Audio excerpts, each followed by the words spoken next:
Welcome to Two Truths, where we explore controversial topics in religion, philosophy, and history from at least two different perspectives. Today we're going to be continuing on in our series on Secrets of the Sages, and this is going to be part 2, where we're going to look at some early Daoist thinkers. Part 1 was on Confucius and Mencius, okay? And there was a logic, as we'll see, to why we covered Confucianism first, because as I talked about in the prior video, that's going to be the main dialogue partner. Right? So you can't really understand any one religion without knowing at least something about the other major religions in that region at a minimum. So let's take a look here. Typically when you hear about Daoism, it's Lau-tzu and the Daodejing. And we're going to talk about that for the majority of today's lecture. But I want to go and jump back and look at somebody else first. So if we look at an earlier, most likely earlier figure, the dates are all a bit mysterious, to be completely honest. So is Lao-tzu in the 6th century BCE along with Confucius, or is he even a real person at all? Is it a collection of different people? It's not abundantly clear, okay? So it's going to be difficult to sort of like pin down dates, and I don't think we even need to get ourselves too caught up in that particular pursuit or discussion. So let's look at this early strand of Daoism that's coming from a guy named Lau-tzu. His viewpoints are going to be very similar to what you find in the later developed philosophical Daoism that becomes so popular. I don't want to spend too much time on him. Let's look at 3, though, key points that he's going to have. He suggests that, number 1, we need to make sure that we keep our nature intact. What he means by this is, to simplify it, keep your life simple and basic. A lot of the problems that Daoists are going to later fixate on is going to come with all the excesses of culture that will develop, right? And they're going to focus on maintaining one's natural state.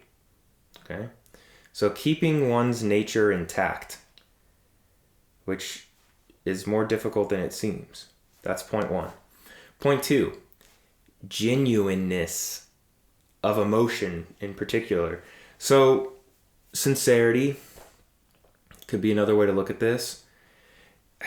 Think about, you might have in some cultures throughout Asia, you might have this practice of having like professional criers where you're basically paying someone to put on a performance.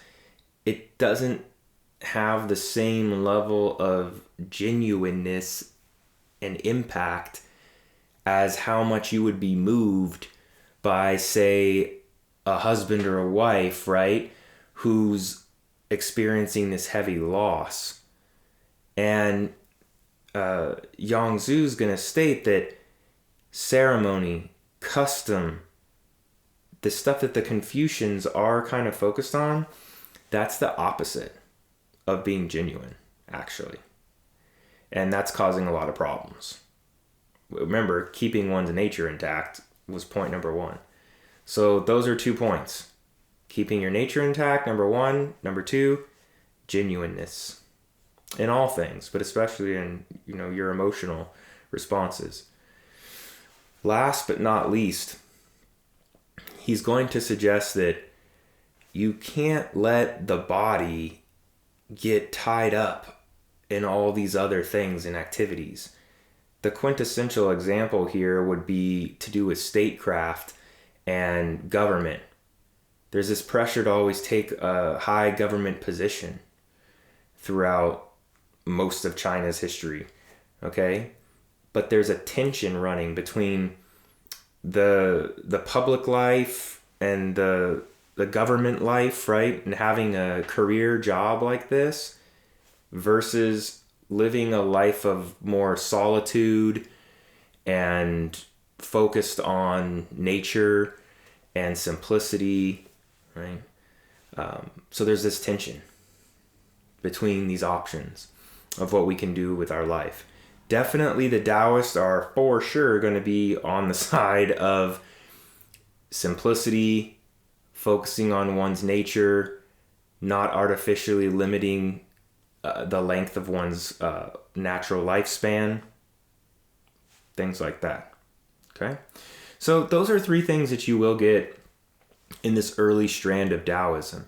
And I think that's worth mentioning because all 3 of these things are going to be carried over into the main topic for today, philosophical Daoism and Lao-tzu and the Daodejing. Okay? Looking at that text. One key difference between this later strand that we'll develop is that although both are focused on nourishing your health, long life, the later forms of Daoism are not focusing on calculative thought, calculating benefit and harm, like a cost-benefit analysis. Instead, they're going to be focused on the role of spontaneity and naturalness. Right? That's going to be a big distinguishing factor. Now, just to wrap up from Lau-tzu and who we were just looking at, one thing that's interesting, a little sort of dialogue partner, if you will, someone who at least criticizes Lau-tzu is Mencius, that we talked about last time. Mencius is going to claim that his philosophy is only one of selfishness, and this is where you can get this idea in sort of Western commentators that it's a egotistical philosophy. But you got to understand that even though there might be some truth to this idea that, like, as Mencius puts it, he wouldn't even pluck a single hair from his head to save, the state or the people type of thing. It's not to suggest that it's only about you that you're concerned with. And definitely not in a hedonistic way of, I only care about like maximizing my pleasures and avoiding certain pains. That's not what the focus was. It is focused more on this idea of like, hey, simplicity, I'll deal with myself, right? And what comes naturally, and not concern myself with what might be happening with my neighbors, right? In a neighboring village.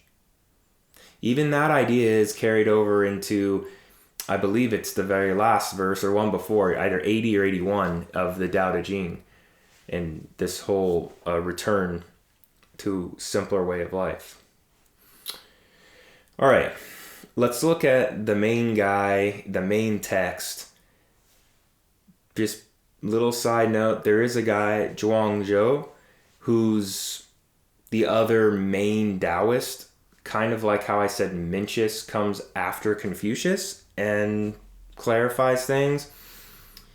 Again, who comes first on the timelines, it's not abundantly clear, but he's the other main voice aside from Lao-tzu for what will constitute the school of the Wei, if you will. And that's what the Tao's all about, okay? The term Tao means way, path, or road, but more frequently way, right? What's the proper way to live? What's the proper form of government, right? That's what, is there an eternal way that we can, like a moral way? Those sort of questions concern the people in ancient China, all right? Now, if we jump into sort of the main guy, right, Lao-tzu, and give a little biography, maybe he's from the 6th century, maybe he's a contemporary of Confucius, perhaps they even met, like both sides have a legend that this happened, that maybe he went to him to learn about certain funeral burial practices or whatever. We'll never know if that ever happened or if it's just, totally made up for various reasons, one side and the other, right? If there was a man at all, he's somewhere between the 6th century and the 4th century, most likely, BCE. But really, our earliest good versions of the text are not until 250 BCE. So, just to put things in perspective, right? This is a very common issue. You've got the founder, whether it's Muhammad, Jesus, right? The Buddha, doesn't matter. You've got the founder, and then when do we actually have our earliest version of the text? And there's frequently hundreds of years of a gap, or 100, say, at least. And that could be the situation here. So regardless of who he was, or if he even was a singular figure or a collection of writers, what's the core concept, right? That's what we need to figure out. That's what really matters here, all right? Because remember, this channel being Two Truths, we're kind of looking in this episode on, here's one viewpoint on the best way to live, the best form of government, stuff like that, versus the prior episode, which was on Confucius and Mencius, right? So the core concept that I'll bring up down here and for you to remember is wei-wu-wei. Probably hear that, and if you read any book on Daoism or have seen any other video. But I'll try and provide some examples here and maybe get into looking at it from some different angles. Literally, it sounds paradoxical, like everything that's going to come from the Daodejing or from Lao-tzu. The concept means doing, non-doing. Wei-wu-wei. Or action, non-action. A horrible way to understand this would be inactivity. Don't do anything. Clearly, these people are not suggesting that you should be like a couch potato or something and just sit around and rot, right, and waste away. That's absurd. That's not at all what they're saying. This is a text that's focused on providing guidance for a small state. So Lao-tzu is going to be concerned still with statecraft. That is going to kind of differentiate him and his text from the other text that you'll find, Daoist classics. It's not just about statecraft. It's also relevant to how you as an individual should operate and follow your nature. If we even look at the title, by the way, of the book, it's going to be coming from the Daodejing, which means the book of the way and its potency or power. And the text is really broken up, kind of split in half, focused on those two things, right? The way and its power, right? Now, let's jump back though to wei-wu-wei. Okay? Doing, non-doing. What it does mean, and let's look at it on two levels. The superficial level first, and then the deeper, more philosophical component. On the surface level, within Daoism, there's always been this interest with like following the natural way, not shortening your natural lifespan, extending if possible, right? Your natural lifespan will even become an issue. So on a superficial level, if you think about doing, non-doing, you could understand it as doing less or doing only the essential, which is a far cry from what we do in the 21st century, right? We're constantly doing things 24/7 that we don't need to be doing, right? We need to eat. Sure, we need to sleep.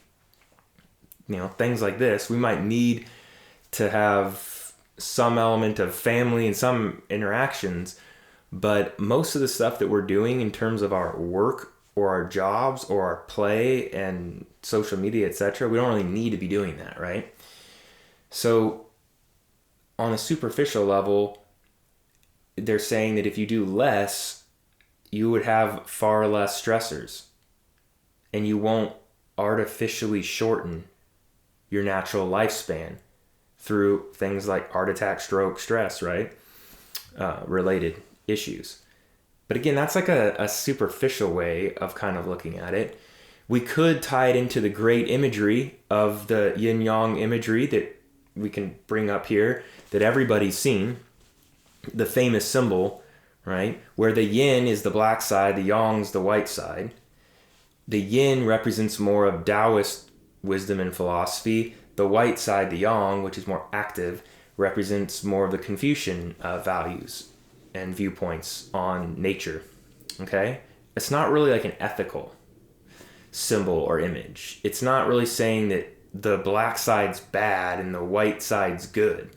It's saying that they're both co-necessary, and it's furthermore telling you that the way in which you should achieve harmony and balance is that as you're approaching sort of an apex of one, you need to start bringing in elements of the opposite.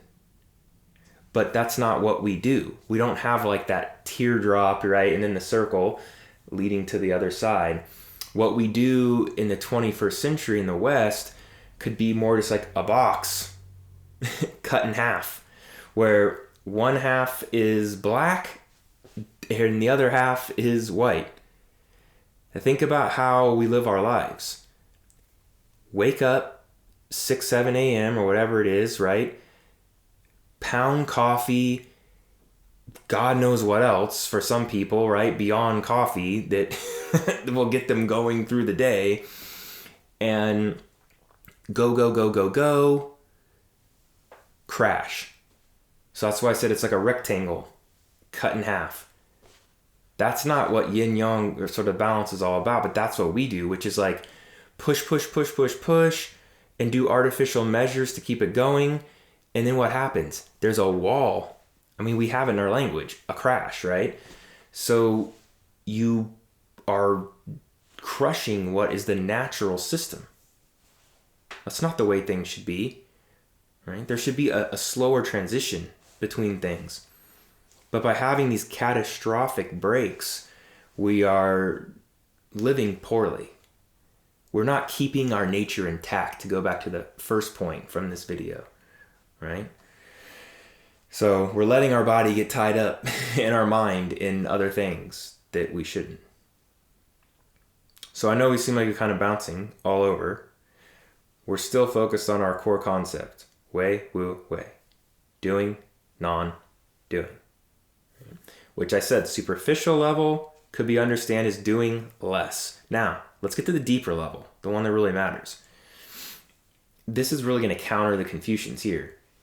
It's suggested that calculative thought is the problem, and that you should have non-calculative thought. So it's not so much that it's like, when it says action, non-action, it's basically doing non-calculative action is how you should understand it. The trouble with the Confucians and Moists and other groups is that they're constantly weighing cost benefit, looking at the future and how to make society peaceful and ordered by looking at the past and customs and ceremonies. So the Confucians, and it is a fair critique, are truly obsessed with the past and the future. Where are they really not? Boom, right? Be here now, right in the present moment. That is where the true way, or Dao, exists. Right? It's always in the present. But yet, if you're thinking about the future, you're going to be lacking awareness of potential options for novel expression in the present. If you're obsessed with the past and like, oh, what did the great moral examples and sage rulers of the past do? Well, whatever situation they may have faced 1,000 years ago, it might seem similar to whatever problem you're facing now, but it's not the same. And the nuanced differences are all going to be lost because you're not even allowing yourself to be receptive, empty, and therefore capable of being filled spontaneously by where the Tao would be leading you in the present. Okay, so that's the deeper meaning. You want to attain a state of emptiness and receptivity. To reword this for more modern ears, think of the terms flow, optimal performance, effortless effort. I'll give 2 examples we can all relate to, and then we'll move on to other topics. Think about playing the piano or any musical instrument. For those of you that have tried this, you'll probably have had this experience. Imagine you're at a piano, you sit down, no sheet music or anything maybe, and you're just playing, right? Effortlessly. Just improvising, if you will, right? On the piano. Okay, all well and good. But now let's say you want to play a specific piece. Maybe you've memorized it, okay? Well, you start to play it, you're not thinking about it at all, playing it perfectly. It's flowing. Then you get to a point where something pops in your head, right? A thought where it's like, what's the proper, finger placement for this chord that's coming up, right? As soon as that happens, you've shifted. You're in calculative, it's or memory based, right? You're in a different type of consciousness, and the whole thing collapses. So optimal performance is achieved through a state of effortless effort, a state of like emptiness and receptivity. That's one example from everyday life that maybe people would be familiar with. Sports could be another good example where, right, you can just experience those games and moments where you hardly even remember everything that happened. You were just on fire, right? And scoring goals, doing everything, and you didn't even think about it, right? You were in that state of optimal performance. So those are some ways of looking at wei-wu-wei. And key thing, it's not what the Confucians are doing, right? A very different suggestion from what the other side wants to do. Okay? All right. Let's look at some quotes to help put all this in perspective and bring everything together. In fact, let's look at the beginning of the 81 verses of philosophical poetry that makes up the Daodejing. Okay? So this is coming from verse number 1, and it's very famous and it's very cryptic, like all the rest of the verses are, unfortunately, pretty much paradoxical in nature. But let's take a look at this. Here's one way you can translate this that's pretty literal. The way, Dao, term right? The way that can be the way is not the constant or eternal way. Now there's more that's going to come for this, but let's put a period there, if you will, stop and take a look at this great, yet admittedly confusing line. Okay? If you didn't know any better and knew nothing about ancient China, you knew nothing about Confucianism, and you picked up this book at a bookstore and you read this, I'm guessing you'd be pretty confused. It just sounds like riddles. The way that can be the way is not the constant or the eternal way. Okay. Right? Seems meaningless. But if you understand the dialogue partners, it actually makes perfect sense. Who is suggesting that there is a way that can be the way, and it's an eternal way? The Confucians, obviously, right? The way of heaven. Remember from our last video, heaven has a moral nature that is unchanging. We can connect to it. In fact, we must, because as Mencius is going to claim, we share our moral nature with heaven, right? And this is something that we can have trust in, right? Faith in this grounding of moral norms, right? The Daoists are literally telling us right out of the gate here, guess what? The true way, the primordial Tao, is not a constant fixed thing that you can just learn about in a book, right? Or something like that, and then claim to be a master of. So the Confucians are wrong, and the Moists, who also believe something similar enough, they're wrong in the first sentence. And then it continues on here. The name that can be named is not the constant or eternal name. That's like the second sentence, if you will. Naming is going to be super important in all of these schools of thought in ancient China. So the Daoist coming in with this cryptic, confusing strategy of these sort of like, I don't know what you want to call them, like couplets or something, where you're going to be proposing something and then seemingly negating it, and it's all very confusing.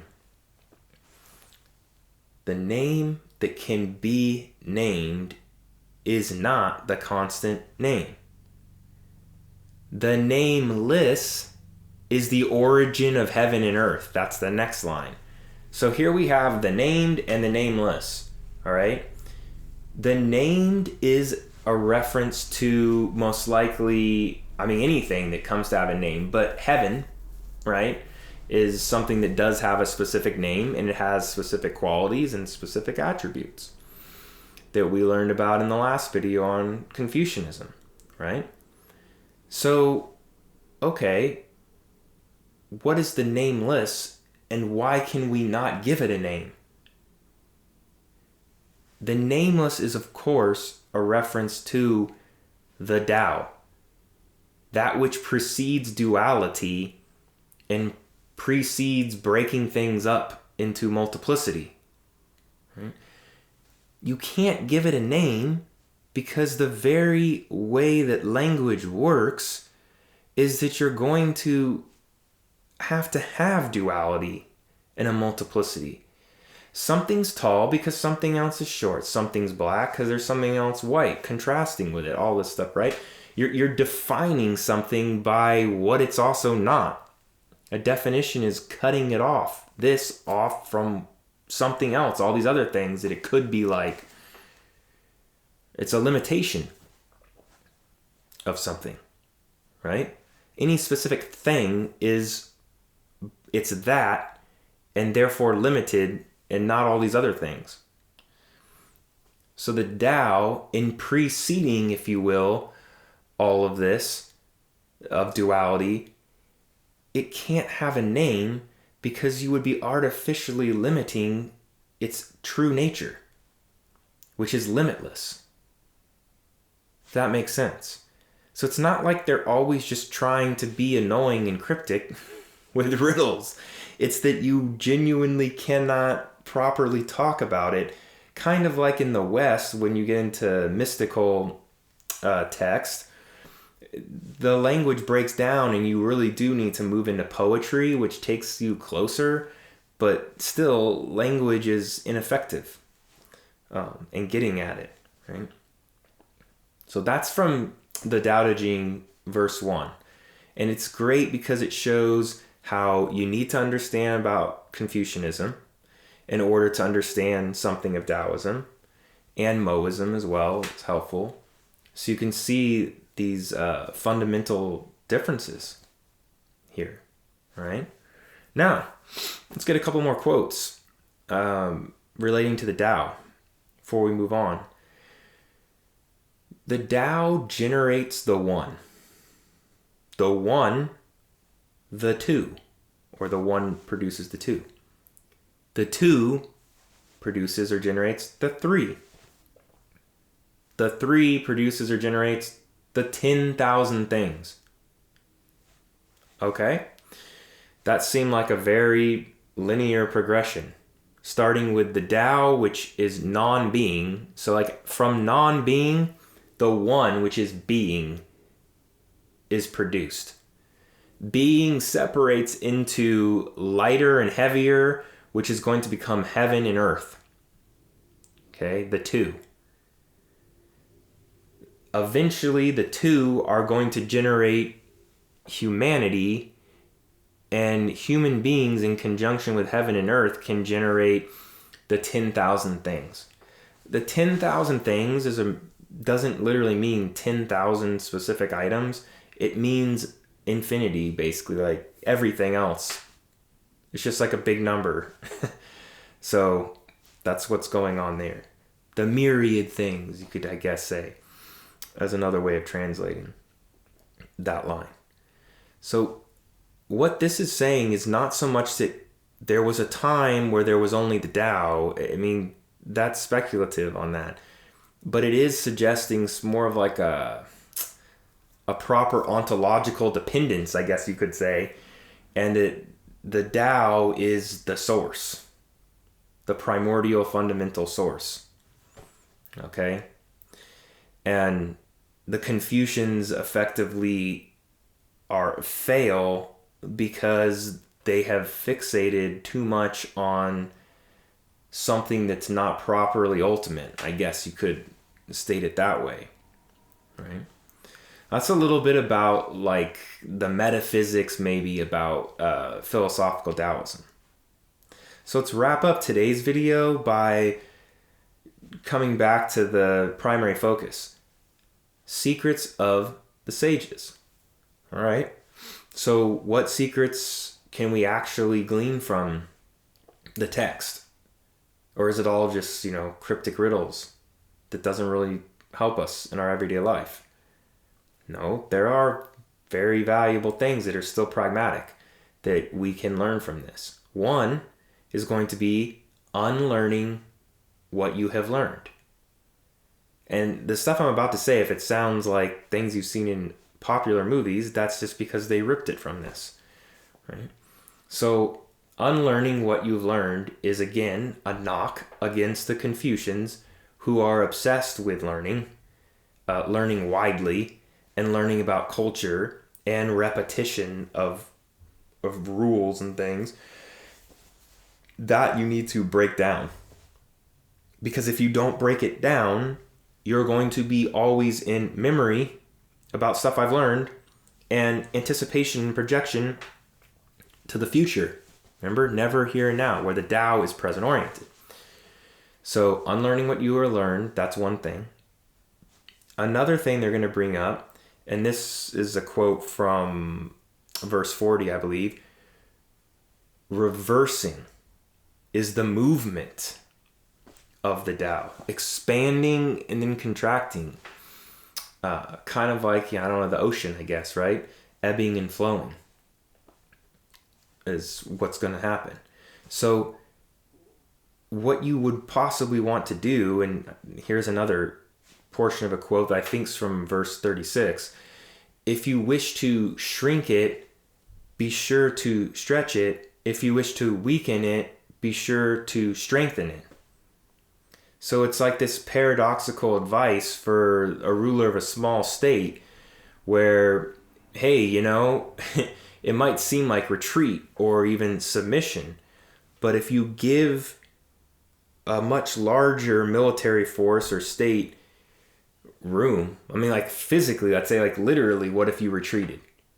If you really retreated back farther and farther, one thing you'd be doing on a practical level is that you're buying more time for your people, and you're literally creating more space that would allow their army to sort of make more decisions, move around, and you're creating a larger possibility space that's going to allow for potentially that government to have something else come up where they need to now move forces, right, as time goes on. So it's sort of practical advice here of ways in which to like work with natural rhythms and apply some of that to your life as an individual, and even if you're like a sage ruler for your small little kingdom or something that you might be ruling. Otherwise, your other option is pretty much immediate destruction.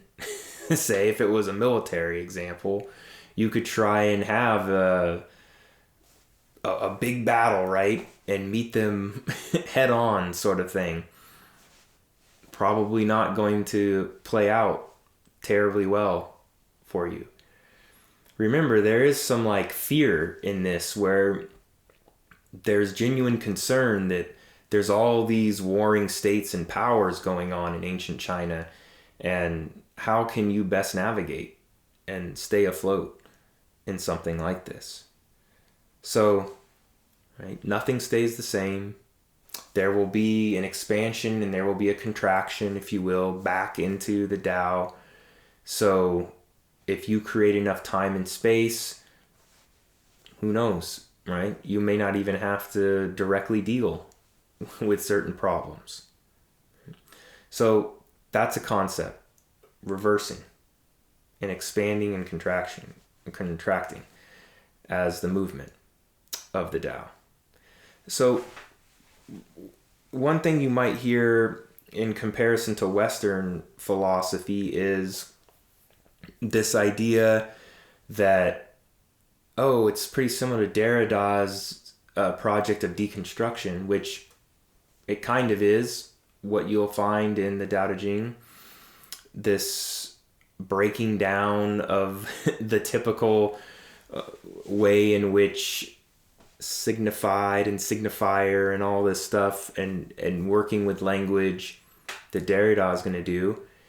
But it's not about abandoning or destroying one point of view just so we can embrace like the opposite.